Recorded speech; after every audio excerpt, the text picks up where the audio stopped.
Welcome to the Rusty Nail.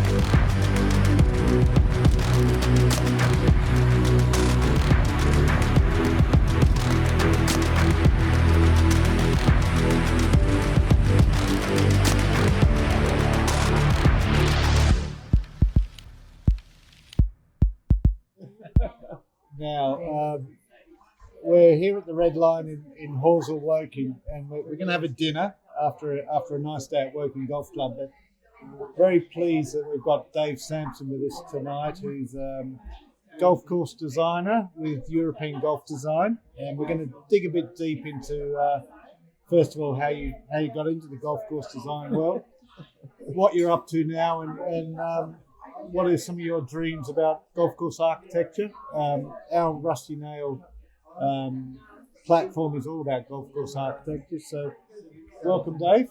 Thank you, Tim. First of all, tell us about how you got into golf course design, maybe how you started playing golf from the start, where you came from.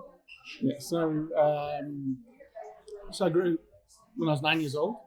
My dad got my brother and I, who was 7, got us into playing golf. And this was back in South Africa, where I grew up. And ever since I started playing golf, I had a passion and a love for the game.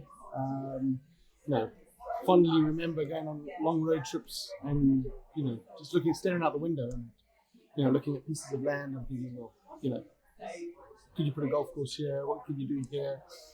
And I mean, it's really hard to describe, but from a very young age, you're scribbling golf holes on the back of on a piece of paper and coming up with layouts, and I think I'm very grateful to my father for getting me into the game, and it's a game that's obviously given all of us so much joy.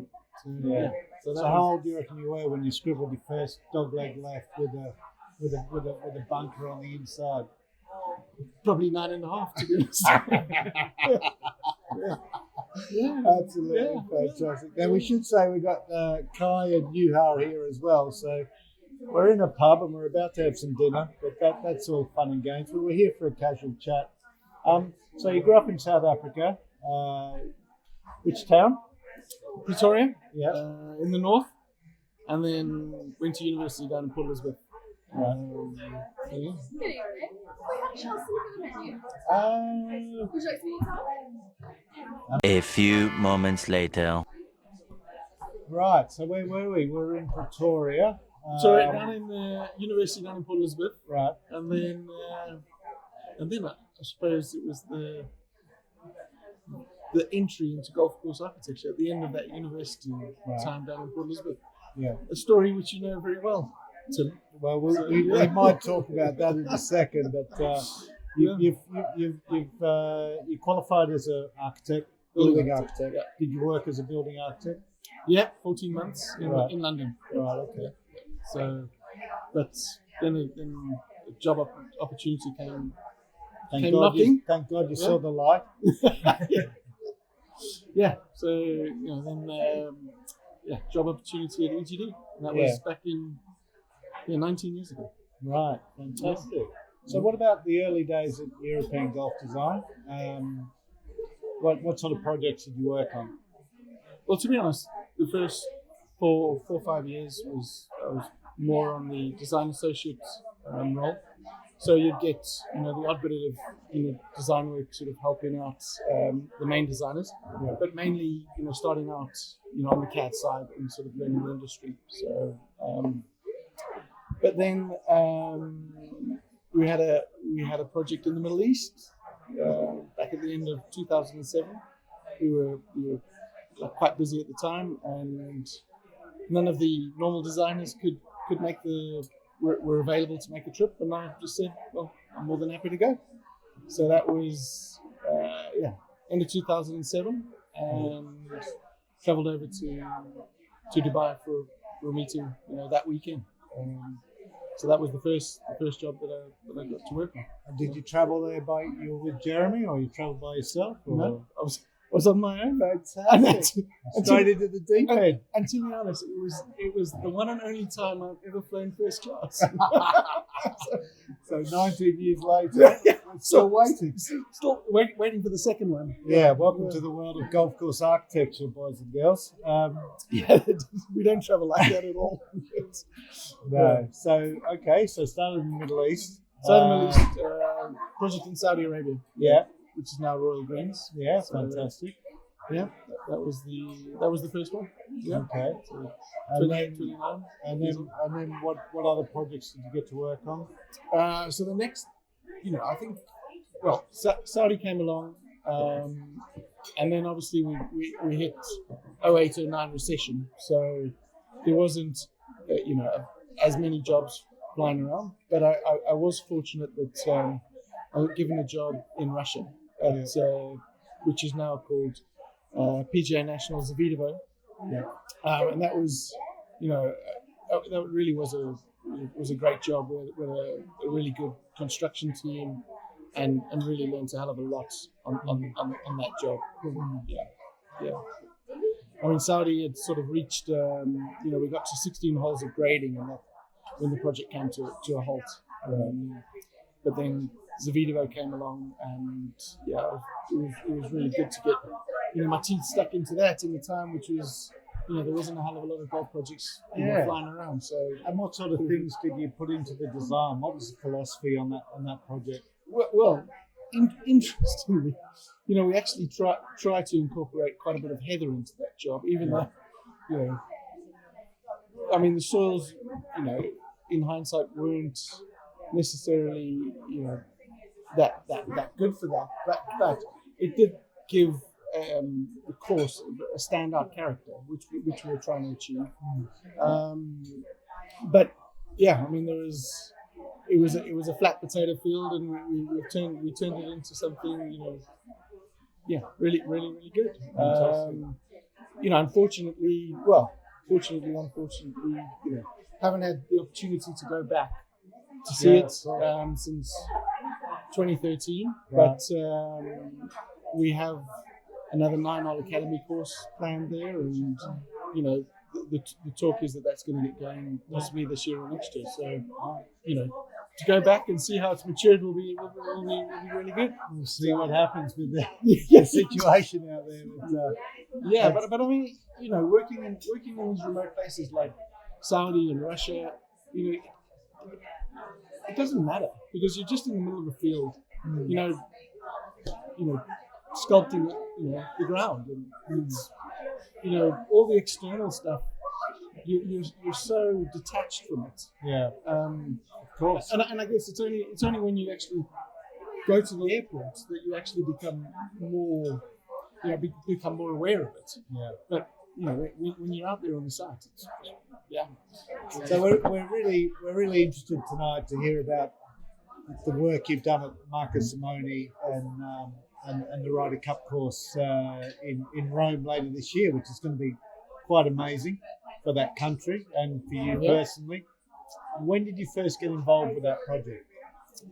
The company was involved as part of the bid in 2014, and then all through the process took all the way through to 2015 when Italy was announced as the winners. And it's only 2016-17 that I personally became involved. I mean, there was still, even after the award, there was still, a lot of contractual, not paperwork, but for the golf club, the federation, the Ryder Cup to work through before we actually could get going.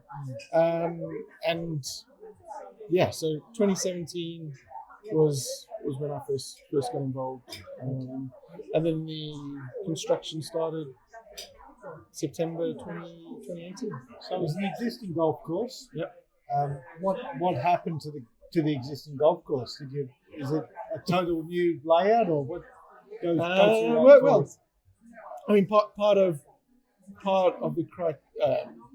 the award for Marco Simone was the fact that none of the course could stay the same. And I mean, as part of the sort of bid documents, we weren't looking to initially make some like wholesale changes to the course, but there were a couple of issues with the existing course, namely a lot of crossover between greens and tees, and five, 6 occasions, and to move players and spectators on that layout was just not viable, and it was a little bit short in length, and it was going to be really difficult to get infrastructure and roads and hospitality units in on that layout. So, the agreement was that none of the golf course was going to stay the same. Right. So, yeah, it was pretty much a start again, and everything's changed, and not one golf hole is playing in the same way. Well, that's not true. There's one hole that plays in the existing corridor. That was it. That's all. That stayed the same. And going through the design process, I mean, obviously you've got to think about spectators. How does your mind change when you think about match play versus a stroke play in the design process? How does that alter your ideas? It did, for sure. I mean, we knew that even though Marco Simone was going to host a couple of Italian Opens, it's going to be forever known as a Ryder Cup course, and having and planning the layout to have the majority of like the risk reward holes in the back nine, where you've got the drama and the excitement, and the site has a lot of elevation change, and we wanted to make sure that there's a lot of great long distance views of Rome, and we wanted to capture those, and we made the dramatic golf holes and the dramatic positions of greens and tees, and they all come, on the back nine where games are won and lost. So you are factoring. Yeah, I mean, we're always trying to work with what the land is giving you, but we were very aware of match play golf, and a couple of drivable par fours in the back nine, short par five, And I think that's what spectators in the Ryder Cup is. It's excitement. It's not a hard setup where people spectators don't want to see bogeys and double bogeys. They want to see birdies and eagles, and that's what the crowd wants to be getting up for. And very aware of it, and we'll see how it all plays out. Yeah, well, I can't wait to see it. Hopefully I'll be there. But what about greens designs as well, and pin positions? We've been down in Cornwall where it's been windy as heck. Maybe not so windy in Rome, but what sort of thoughts went into the greens designs of Marco Simone? Well, I suppose there is quite a bit of movement in the greens. I think that'd be fair to say.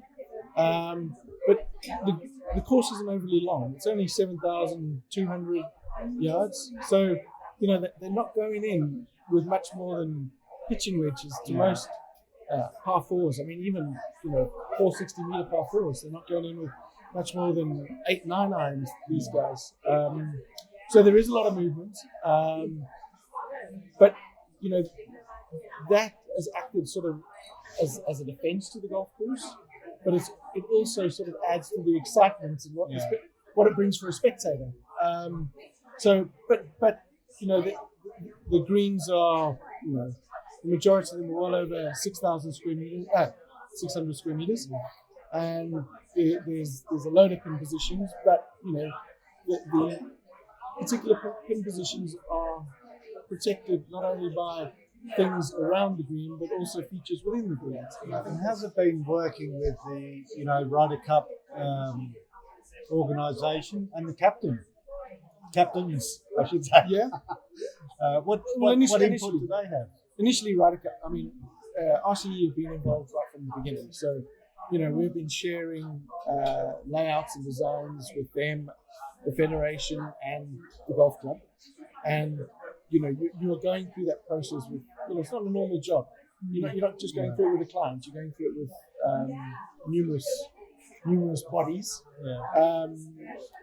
so it's been been fun and collaborative in that way. But once you're into the actual building, they haven't had that much input. They have had a lot of input in terms of infrastructure, which is that's their speciality. We are brought in for our speciality, and that's designing the golf course. But since we've had a couple of Italian Opens now on the course, and now that we know who the captains are, the captain is and the vice captains, they have obviously had a little bit of input. But yeah, it's all been good. It's all been a really interesting experience. Yeah. You said little bit of input. So how much do the captains actually want to favor their own team? How much do they change? How much do they think about this is going to favor us if we set it up this way versus that way? Well, you're dealing with professional sport and professional sportsmen, and they are all at like this top percent of their ability, and they are looking for such small marginal gains, and there are stats out there. All pro golfers are working with stats and exact yardages and it'd be fair to say that teams look at stats from previous Ryder Cups and see where they perform well and where they don't perform well. It would be fair to say that just as they're looking for those marginal gains, the input has been like really small and marginal to subtle but significant. Well, we'll see if it's significant.